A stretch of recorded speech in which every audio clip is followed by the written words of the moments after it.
నేడు తెలుగుదేశం పార్టీ 43 వసంతాలు పూర్తి చేసుకొని 44 వసంతాల్లో అడుగుపెట్టింది. పార్టీ ఆవిర్భావం ఆ రోజు మహానుభావుడు అన్న నందమూరి తారక రామారావు గారు ఏ ముహూర్తాన్ని స్టార్ట్ చేశారు. కానీ అశేష కార్యకర్తలతో ఈరోజు పార్టీ కలకలలాడుతూ చంద్రబాబు నాయుడు గారు పార్టీని దిగ్విజయంగా ముందుకు తీసుకొని పోతున్నటువంటి ఘనత ఈరోజు తెలుగుదేశం పార్టీలో.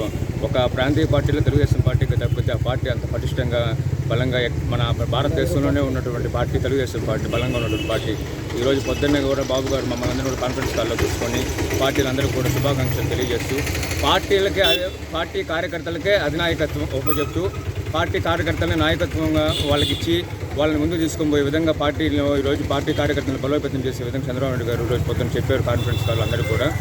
ఆ విధంగా P4 సదస్సు అని చెప్పి పబ్లిక్తో కూడా రిలేషన్స్ మెయింటైన్ చేస్తూ పబ్లిక్ సమస్యలను కూడా ఈరోజు 60 మందికి ఒక కార్యకర్తని నా ఇంటికి పెట్టి వాళ్ళందరితో పాటు కూడా వాళ్ళ సమస్యలన్నీ తెలుసుకొని పార్టీకి తెలియజేసే విధంగా కూడా ఒక P4 సదస్సుని కొత్త కార్యక్రమాన్ని వినూత్న కార్యక్రమం తీసుకొని రావడం కూడా పార్టీకి చంద్రబాబు నాయుడు గారు తీసుకురావడం జరుగుతుంది. మరి ఇటువంటి కార్యక్రమాలన్నీ కూడా మేము ముందుకు జయప్రదంగా చేస్తూ ముందుకు తీసుకుపోతూ మా నాయకులు ఎవరైతే ఉన్నారో కోటమిరెడ్డి శ్రీధర్ రెడ్డి గారు, రూరల్ నియోజకవర్గం గిరిధర్ రెడ్డి గారు, వారు ఇచ్చినటువంటి కార్యక్రమాలు కూడా తూచా తప్పకుండా మేము చేసి ప్రజలతో మమేకం అయ్యి ప్రజలతోనే ఈరోజు మొత్తం కూడా రాబోయే రోజుల్లో కూడా మనందరం కూడా ముందుకు పోవాల్సినటువంటి అవసరం ఎంతైనా ఉంది. అదేవిధంగా రాబోయే రోజుల్లో పార్టీతో ఉన్నటువంటి కార్యకర్తలందరూ కూడా చైతన్యవంతులు చేసి మిగతా వాళ్ళని కూడా ఇంకా ఈరోజు 1 కోటి మంది సభ్యత్వాలు చేయించుకున్నాం మన పార్టీలో. మనందరం కూడా 1 కోటి సభ్యత్వాలు అంటే మనం వాళ్ళందరూ కూడా ఇష్టపూర్వకంగా ఎంతోమంది మనం మహా అంటే 34 లక్షల మంది కార్యకర్తలు గతంలో ఉన్నాం. ఈరోజు వాళ్ళు చంద్రబాబు నాయుడు గారికి ఎంత మెజారిటీ మ్యాండేట్ ఇచ్చారో కూడా మనందరూ కూడా తెలుసు.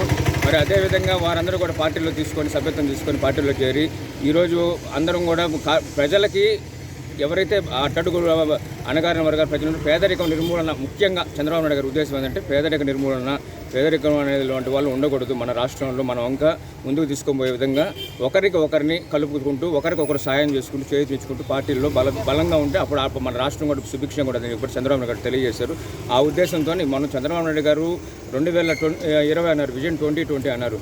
కానీ ఈరోజు మనం చూసినట్లయితే మనం ఉమ్మడి ఆంధ్రప్రదేశ్లో ఉన్నప్పుడు విజన్ 2020 మనం అనుకున్నాం. కానీ మన రాష్ట్రం విడిపోయింది, మనం తెలంగాణకి వెళ్ళిపోయింది, మనం హైదరాబాద్. ఈరోజు హైదరాబాద్లో సైబరాబాద్ అనే నగరాన్ని డెవలప్ చేసినటువంటి ఘనత చంద్రబాబు నాయుడు గారు.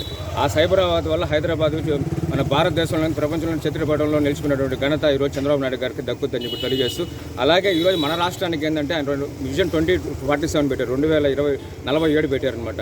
2047 కంటే మనకి డెవలప్ అయ్యి నిదానం క్రమేణా ముందుకు భారతదేశం నిలబడాలా, ముందుకు మన రాష్ట్రం కూడా అని చెప్పి ఆయన ఒక ఆలోచనతో.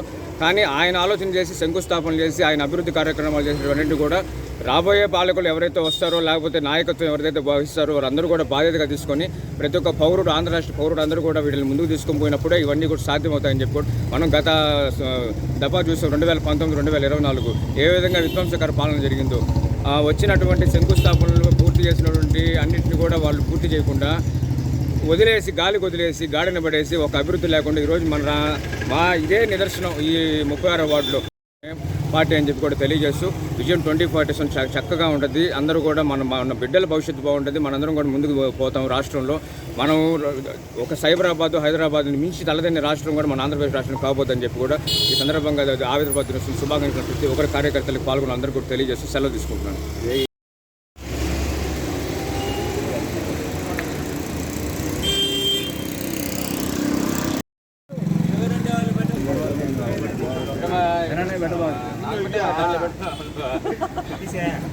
ఎప్పుడు పెట్టుకుంటావా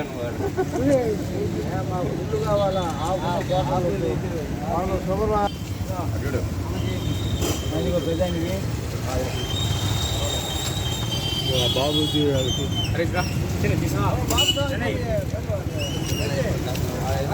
జెండా బాగా ఇప్పుడు చూడంట కదా.